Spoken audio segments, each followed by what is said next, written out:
Welcome in. You have found yourself listening to Gun Talk Nation, and we thank you so much for joining us. And today we've got a great show for you. We've got Mr. John Hanchey of FRC. If you don't know him, you probably should. It's Firearms Range and Clothing. They're in Baton Rouge. It's a great store, and it's a great range. And if you're looking to have some interesting things happen, always talk to the guy in charge, and that's who Mr. John Hanchey is. John, thank you for joining us. Hey, Kevin. It's always a pleasure, man. Glad to be here. Well, thank you for joining us on Gun Talk Nation. And this Gun Talk Nation is brought to you by Springfield Armory and by Lockdown. Secure your lifestyle. Hey, I'd be remiss to not mention ATN. ATN Optics. Options from ATN include Smart HD, Ultra HD, thermal, and night vision rifle scopes, binoculars, rangefinders, goggles, and more. So they've got so much freaking stuff, like it could fill a big box store. I kid you not. They've even, you know what, John, and this might be a cool idea for the range. If you guys are having to do this whole lockdown stuff and you know, making sure people's temperatures are good, they've got a temperature reader that is freaking awesome, and it's actually pretty budget friendly, under $2,000. So they've got a little bit of everything. And if you purchase an ATN Binox X-Sight Thor 4 Thor LT, you get a free gift like thermal targets, an IR 850 Pro illuminator, the quick detach mount, or even an SD card. So you can record all those hunts and all those misses, and you will know exactly where you land. But buy yours today at atncore.com. And we're going to get back into this now with Mr. John Hanchey of FRC. Okay, so what is your role at FRC, and how do you play a part in that? I know you play a big part. So, yeah, Kevin, well, I'm the general manager of FRC, and I'm also the chief instructor here. FRC is somewhat unique as gun ranges go in that we come at pretty much everything we do from a training perspective. We're not a typical gun range in that everyone here on the staff are actually certified professional firearms instructors. And so everything we do basically comes from a training perspective. And I consider my primary job to be coordinating all the training and making sure my instructors are up to snuff. And our mission really is training the armed citizen, law enforcement. We train armed security guards. You know, people can come here and they can get on the range and they can shoot and leave like a typical gun range. But as far as the prism that everything goes through, it's all from the perspective of training. Yeah, very, very important. And living in the days that we are now, we see that more often as more people are seeking out that training. And we just got finished shooting with you guys on first-person defenders. So that's where, you know, when you're seeing these first-person defenders video series comes out, that's FRC. That's their facilities, and it's actually a big, expansive facility. I mean, you guys have a lot of square feet to have fun on. Right. We're actually, we're in the process of building another 8 shooting lanes, which should be open by January the 1st. Once that's done, we will be the largest indoor training facility, firearms training facility in the state. Now, there's still one more range in the state that will have more lanes, but as far as the totality of the training venues, we'll be the largest one in the state. So we're all really excited about that. See, you say something that I think is actually really interesting, because when I refer to you guys, I'm like, it's a range. That's a range. But it's a firearms training facility. So I guess I need to change my thought process on you guys being trainers first, range really second. I mean, because you guys are putting on so many courses.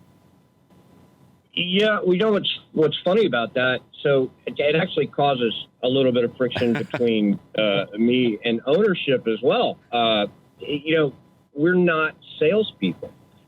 We're trainers. If you ever read Carl Renz, now, John, yeah, you are a salesman, because the times we're living in now, you can sell just about anything gun related, whether it's optics or ammo, especially because we were just talking about ammo. But why? Right, but that's true. But why can I do that? But my philosophy, honestly, in order for me to sell something to a shooter, I have to 100% believe in it personally. Yeah. I'll give you a really good example of that. When I first took over here at FRC, we had about $700 or $800 worth of inventory on the shelves of Serpa holsters. And I think everybody is cringing at this point when they hear, the Serpa holster. Now they were there. They were already on the shelves before I showed up. And honestly, it was my third or fourth day of work, and I didn't even know they were out there. And I had a customer come up and attempt to buy one from me. And I said, sir, I can't sell you that holster. He's like, what do you mean? It's right here on the shelf. I've got it. Exactly. And he was like, well, why not? And I said, because I don't believe in it, and I think you can get hurt with it, and I think it's a dangerous holster, and I don't think it's a good holster for self-defense, so I can't sell it to you. And he's like, really? I said, yeah, but I'll point you in the right direction to get some proper gear.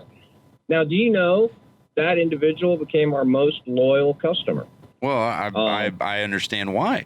But you know what? Actually, what's funny is I'm sitting there, and I was looking for something. I was looking for a pin for my Glock. Like I had misplaced the trigger pin, and I was like, man, I know I put it somewhere. And I was like, oh, let me go to my spare parts drawer, which happens to be, I don't know why. Don't question me on this, John. I don't want to get into it, but I don't know why. But it's in my bathroom, second drawer down. It's just gun parts. And so I was like, yeah, I'm pretty sure it's in there. I would suspect there are gun parts all over your abode. Well, there is, but that's my drawer of okay, I've replaced a trigger or I've replaced, some part on a gun. And then the old parts, the original parts, was I highly recommend everyone keeping those. Do not throw them away because, you know why? Because stuff breaks down, you find something that you think you might like, but then you've got to go back to the original because that's the way it should be done. Like if, that's the design of the whole thing. So I was in there and holy crap, what did I pull out was a Serpa holster. And I was like, what the hell is this doing in here? Honestly, I don't even know if it's, let's get this out of the way. Blackhawk does make some good holsters, but that one was one of theirs that was just, ever since the Tex Gruber video, I feel sorry for that guy to this day. That should be a lesson to us all, but they've got a lot of great holsters. That's just not one of them. They do. That's right. Well, that's correct. That's exactly right. But again, if I don't believe in a product, we won't sell it to you. And that's a training that comes from being trainers, Yeah. I think there is something to that in the trust with the guy behind the counter because, and I saw a meme this week on about guys, what it's like being a guy behind a counter of a big box store. They're not hiring, in the big box stores. You go and they've got all this equipment and they're like, well, this is what I use. Well, you go in the next day and he's pointing you in another direction because, they just got training on something else. So you've really got to pay attention to the guys. You got to trust the guys that you deal with. Exactly. I completely agree. And I think here at FRC, at least, we've gone a long way towards gaining our shooters' trust. And they come to us for counsel about any number of things, equipment, training, all kinds of different things. And, even from the training perspective, one of the things I never want shooters to do is become academically inbred. Right. I want them to train at FRC, right? I want them to take some of those courses with us and get that exposure and some of the things that we can teach them. But I also want them to go out into the world and, take a class with a Tom Givens or a Masa Ayub or all these different people. And we'll point them in that direction. We'll help them on that journey. Well, it just broadens their spectrum and it broadens their knowledge because they may have a different drill that they run and they're like, oh, I've never, it kind of opens their eyes and gives them a couple of aha moments. But what you got, I think one of the most impressive things, and we are talking with John Hanchey of FRC out of Baton Rouge, and there's a reason. Now this is a national show. Gun Talk Nation is for everyone. It's not just for Louisianans. It's not just for people passing through. This is for everyone, and I really press you to go to your local range and find out what they can do for you, and if they could offer programs. Because what John right now is doing with his new shooters program, it's called the Sentinel Program, is absolutely phenomenal. And this is a program for everyone. Is that correct? Oh, absolutely. Anyone in the States is welcome to come and take it. We've found regionally, I've had students as far as Mississippi enroll in the program. Again, it's a fairly new program. We've only been at it about a year, maybe a little bit over a year, but we've had tremendous response, lots of participation. And it's, at first I thought it'd be Baton Rouge and surrounding areas, but, right. It's ranged as far as Covington, Mississippi, and even near the Texas border, Lake Charles. Well, and that they're like, well, what is the program? Tell us what the Sentinel program is. And I'm going to let you describe everything that goes with it. But how I understand it, it basically takes you through everything about owning a gun. I mean, you actually get to shoot in a shoot house. Yes, FRC has a shoot house on site, which is friggin' amazing. It is a Sims house, not live fire. But they go through that. They go through medical. They go through the legal side of things. And I forget how many hours they end up spending on the range, and they walk out with their concealed carry license. So I'm going to let you dive down into the weeds, but Sure. That's the way I understand it. So just as kind of a broad overview, the Sentinel program is basically a comprehensive battery of training courses that are designed to build quantifiable competence with a handgun in a new shooter or even in an intermediate shooter. Basically, when a candidate signs up with the Sentinel program, we schedule them for about 10 different classes. Now, those classes start with a first-time shooter class, a very basic fundamental class. Their concealed carry class is included in that program. And then from the concealed carry class, they will advance to our draw clinic and our enhanced concealed carry class, which then starts them into immediate actions for malfunctions, tactical and emergency reloads. And so it's a progressive program that builds on itself as they go forward. They eventually take our defensive pistol class, which is our advanced combat handgun class. They will take 3 hours of hemorrhage trauma. They will take 2 hours of intensive legal, not from us because we're not lawyers. However, they learn typically when they take the legal seminar, it's with Mr. James Reeves out of New Orleans, who wrote Louisiana Gun Law, which, by the way, they are required to read as part of the program. Yeah. Right. And then boy, James is a character too. If you don't know him, just go check out Gun Shorts on Instagram. They call him Shorts. Now, this is something I just learned about 6 months ago, that he favors very short attire. Oh yeah. His gun shorts. Boy, when he's on the range, I spent a couple days with him, with Mr. James Reed. Yeah. Phenomenal guy, like well-rounded, extremely intelligent. Awesome. But I've spent a couple days with him on a range with like Clint Smith up at Thunder Ranch, taking a rifle course, and he took him in the shortest shorts I think I've ever seen any one grown man wear. I don't think it shocks me. I think he painted them on. He wore those shorts to Clint Smith's class? Oh yeah. And if you know He's Clint a brave Smith, man. if you know Clint Smith, yeah, he rode him like a rented mule that day. I mean, it was hilarious. But I mean, I more respect to him if he can show up in those little gunny shorts that he's got. Woo, man! I tell you, it was something. It was entertaining to listen to be there. Well, Clint just I would've berated paid him to the see whole that. day. Oh my gosh. But anyway, I digress. Yeah, but yeah, no. So James comes in, and top self-defense lawyer in Louisiana, bar none. I don't think there's a more knowledgeable guy out there on gun law. And so he comes and he speaks to our Sentinels. They get 2 hours with him on a regular basis. They have to read his book. Yep. It's part of they take a 100 question written exam, which is largely based on Mr. Reeves's book. They have to pass 2 courses of fire, both a live fire qual on the range itself and a simunitions qual in the shoot house. So we're not just providing them a bunch of training, but we're quantifying. You're testing them on this. And we had 4 of your students, and 1 student is currently going through the program, or a couple are currently just 1 is going through the program right now. We had 3 graduates on for the first person defender. You guys can watch that on Roku and YouTube, and we'll post it on our Facebooks, but it's one of our more popular programs.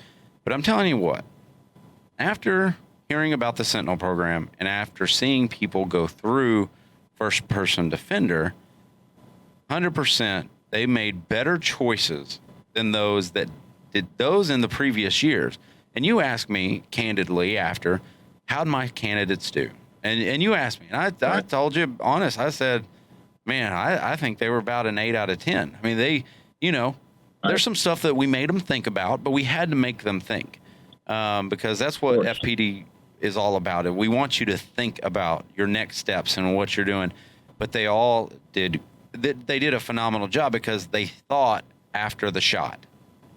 Because a lot of people sit there and think, and John, you see this all the time, is they think, okay, in my shoot, what's going to happen is I'm going to take the bad guy, and boy, I'm going to be celebrated, and I'm not going to have issues. Well, no, because as Clint Smith always says, every projectile you throw down range is attached to a lawyer, and we've got to get people thinking beyond that entanglement and that engagement. You've got to think beyond that, and I think that's one thing that the Sentinel program has done is, man, it makes people think.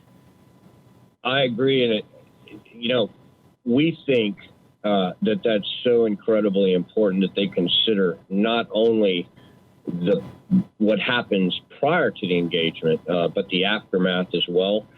First of all, if we can convince them to avoid a lethal force engagement at all costs, yes, then we've done our job. I think one thing you will find with Sentinels, because we stress it so much, one of the things we tell them right up front, nothing good happens once the guns come out. Yep. Nothing good. Win, lose, or draw, your life is going to change dramatically, and usually not for the better. Right.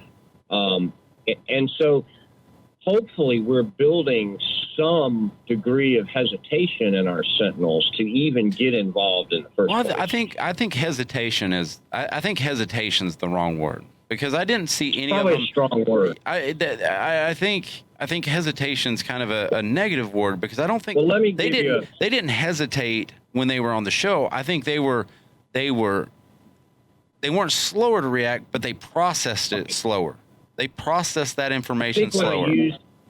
When I use the word hesitation, Kevin, I mean hesitant to expose themselves to a situation where they would have to get involved. Yep. Situational awareness, conflict avoidance is something we stress. Yep. One of the things we talk about all the time, John Farnham's three rules for living, right? Yes. Don't do stupid stuff. Don't go stupid places. Don't hang out with stupid people. And we hammer that home as hard as we possibly can, because they're going to win every single fight that they're not involved in. And I know it's cliche, but it's so important to hammer that home. And then we have to hammer home the aftermath. The fight sometimes after the incident is going to be far, far worse than the incident itself. Yes. And it's very important for them to understand that. Well, that's the Sentinel program, and I hope if you manage a range and you're listening to Gun Talk Nation, if you're listening to this, I hope you reach out to FRC and John and talk to them about implementing some. I hope this Sentinel program goes nationwide, honestly. I mean, I hope it starts here local, and I hope it grows, because this is something, if you're a beginner, if you're an intermediate shooter, this is valuable stuff for you. But we were, talking at the end of the shoot, and, to the participants, it's what's the first thing that happens? And it's, man, how fast something can happen. And you've drilled that into them, and I think it's a great program for, heck. Now, have you had any advanced shooters go through? I've had at least one law enforcement officer that went through. What were his thoughts? What was? I mean, that's actually kind of interesting. Why would a guy who's we pay to carry a gun? Why would he go through that? Well, it's funny when we have law enforcement officers, or we have armed security professionals take some of our classes. You'd be amazed how many of them say, "Well, we never learned this at academy," or "We never learned this in our training." Right. And I was a sheriff's deputy, and I understand what post is, and I understand what the training is, and everything. And you do get a good 2 weeks of training when you're a law enforcement officer in academy and everything, at least. But the obvious, the average patrol officer out there nationally only gets about 60 hours of firearms specific training, even in academy. And as well as I do, pistol is a perishable skill. Yes. If you don't practice consistently all the time, it's very easily lost. Yeah. And I think that's what happens to a lot of these guys. Let's face it, cops are peace officers first. Right. Their primary job is to de-escalate. Right. And so the gun is an absolute. I love. Sorry, go ahead. I love. Don't go stupid places. Don't do stupid stuff, and don't hang out with stupid people. That could keep you out of 90% of the engagements right there. Well, that's it. But it's easier said than done, isn't it? Because we all have that one friend, don't we? Well, yeah. I've got like 4 or 5 of those friends. 2 of them are sitting in this room with me. Right. But or maybe I am that friend. I hope not. But we and that on an FPD while we're there, and we had to make your candidates, your Sentinel candidates, we had to make them react. We had to put them in situations where they are not going to escape an attack. They are not going to think. We did a gas pump. We did someone driving into a riot. We did a classroom. We did a church. So we've got like these situations that you're going to fill your car up with gas. You may go to an advanced learning course. You're going to go to church. And you may drive up on one of these like spring, riots. They just spring up somewhere. Well, that's that's really the crux of the matter, isn't it? That you can't always avoid it. You can't. And so in cases where you can't avoid it, we do our very best to make them as efficient with a handgun as they can possibly be to win that fight, because sometimes you just can't get around it.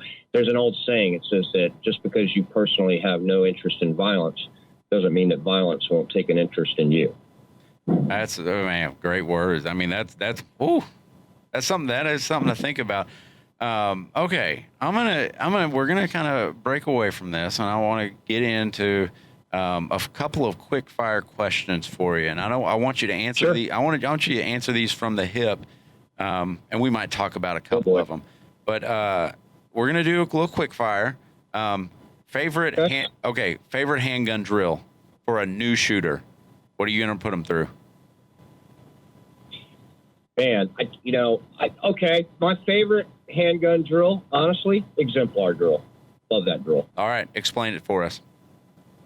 Okay, so one of the things I do, it's very, very difficult to verbalize a physical sensation, right? So when we talk about trigger press, sight alignment, the exemplar drill basically is where I manipulate the trigger The shooter has their finger on the trigger, but the instructor manipulates the trigger for them.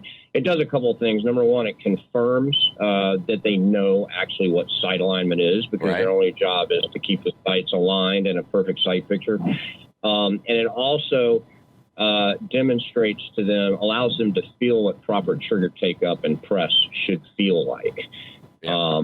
And so, so it's so hard to verbalize that, I think. And that's a drill that Mas Ayub actually invented. Well, Mas said he wished he had invented it. He found out that the Marines were actually doing that drill back in the 1940s.